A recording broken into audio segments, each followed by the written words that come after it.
Hi guys, it's Nicole here with Mommy Tips by Cole. It's been a while since I filmed a video for you guys or sat down and filmed a video. I've been keeping up with my weekly vlogs, and if you have seen the previous vlog we did from last week, you pretty much are up to date or know, even if you follow me on Facebook or Instagram, that my kids, all three of my kids have been really sick for a little under 2 weeks now, over a week.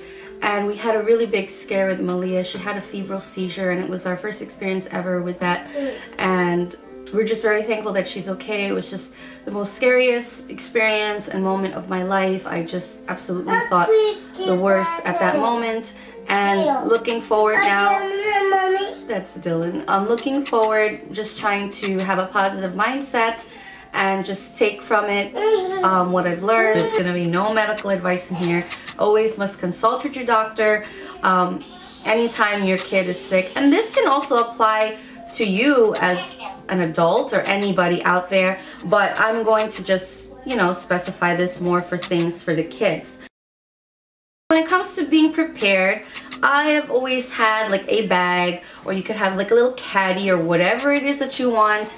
And this is what I'm currently using, this bag. I think it's a makeup bag that I won in a giveaway.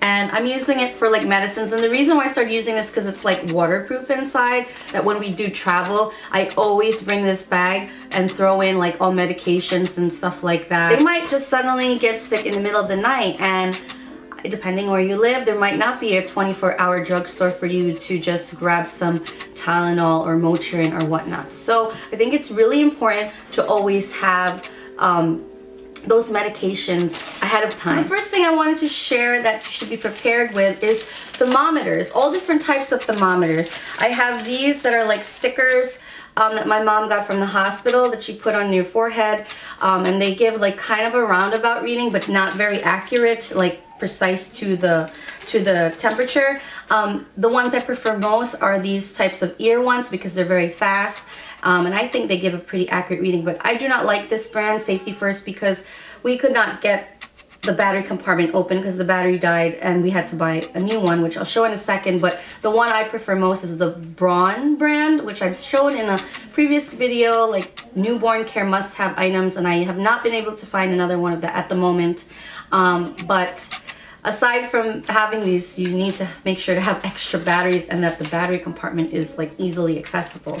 Like this one is the new one we got, which reads this way. It's a temporal one. This is what we just got recently, and the batteries are easy. The compartment is very easy to open, and it just takes AA batteries. And this one's okay, but I feel like I haven't really fully grasped like how to perfect using that one. And a backup one would be perfect, or these like old school type ones that you can use under the arm or rectally or whatnot. But they take a little while to read, which I don't like when I'm, especially if they're in the middle of like a high fever and I want to know right away. So my preference is the ear ones, but whatever works for you, but always have backups and extra batteries. Next thing I think is important is to have medications. You need to have an acetaminophen, which could be like Tylenol, an ibuprofen, which could be like Motrin or any generic brands. And then I always carry like a cough medicine. This is Dimetapp, you know, just in case they do need it. And I always consult with the doctor before I do give cough medicine to make sure it's okay to give them. Always check the expiration dates. Definitely you don't want to have anything that's expired. And I always keep these in a baggie because they tend to get sticky, you know, when you use them a lot.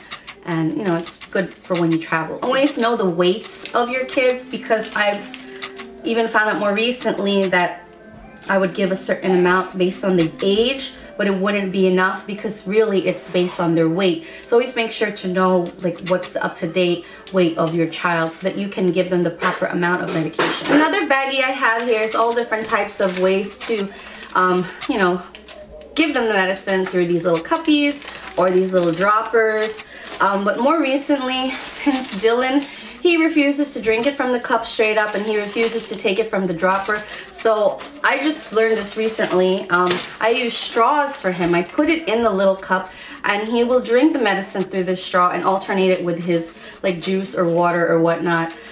So that's the way that works best for me to ensure that he takes all of his medicine. I never had to do this with the girls, but I just discovered you doing this recently. So maybe if you have kids that don't take it from the other regular ways, this might work. And sometimes the excess medicine does get stuck, or the end of it gets stuck in the straw, so I just let him drink a little bit of juice through the straw to kind of get the rest of the medicine that's in the straw still. So that's just a little trick I just learned recently. Next thing would be saline spray, saline drops. This is spray that's good for infants, and I still use this for the kids even if they're bigger, but basically it's just to kind of help clear their nasal passages, especially if they're congested, and kind of helps to open it up so they can breathe a little bit better. And aside from that, we love using Vapo Rub or Vicks. It says here to not use this if your kids are under 2, and my kids are all over 2 years old, but this is perfect. We actually dab a little bit underneath their nose because it kind of, they like the comfort of like being able to smell it, or it kind of opens up their breathing when they sleep. More so, we use this to rub on their chest and their back, before they go to bed at nighttime. They are congested, and at one point or another their nose is going to start to run, and I found in like more recent years that using tissues, even the ones that claim that they're soft or gentle on your kid's nose, is very irritating, especially for my kids. And I've just started this trick this year or last year, is using really old baby washcloths, and these are like really worn down washcloths that have been washed so many times, and they're not effective for using to scrub their bodies, but now they're so soft now that they're actually very gentle when wiping their nose. So of course the germs accumulate fast, so I have a ton of these that I keep, and I just keep throwing them in the laundry or the hamper, after I've pretty much used it. And I have one like in all my pockets of everything. I found by using these, their noses don't get really irritated or red or start to hurt, as opposed to using tissues and tissues and tissues and tissues. So that's just like my little tip that has helped them, and every time their nose starts to run, they're always like, "Mommy, cloth." So they call it cloth because that's what they like to use to wipe their nose. Definitely you want to have some hand sanitizer handy. Mom can't afford, or dad can't afford, whoever's taking care of the kids can't afford to get sick.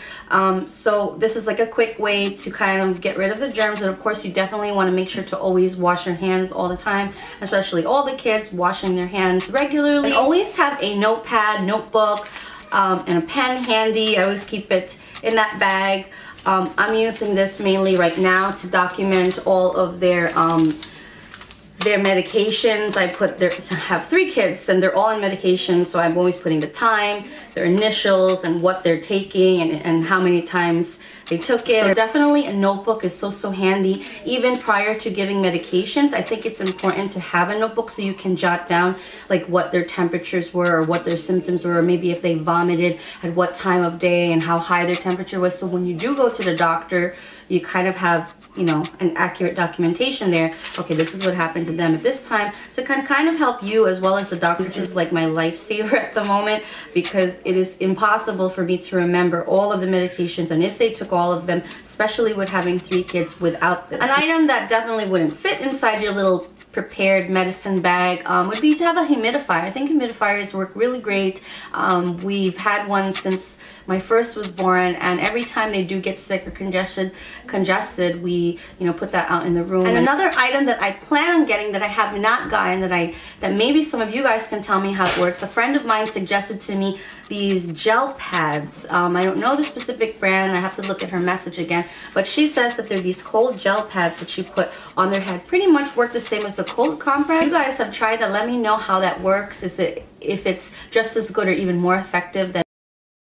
Definitely want to avoid everybody in the household getting sick. Sometimes when you have multiple children, you can't avoid it. These are some ways that you could try or attempt to avoid it, or at least help prevent even mom or dad or the caregiver from getting sick as well. Of course, this is pretty much common sense. Everyone must wash your hands very frequently, as often as possible. Another thing that I would suggest is to designate or assign specific cups and utensils, plates, and bowls, to definitely make sure that they're not spreading it to each other, or try to avoid, if you can, if it's feasible, use paper goods, or if you do use your regular utensils, I would suggest to boil them in hot water just to kind of kill off any germs that wouldn't be rid of from just regular washing with soap and water. Also, I would suggest to discard of the sponge that you use to wash your dishes regularly. Of course, you throw them out when they get, you know, when they're regular wear and tear, but sometimes we might forget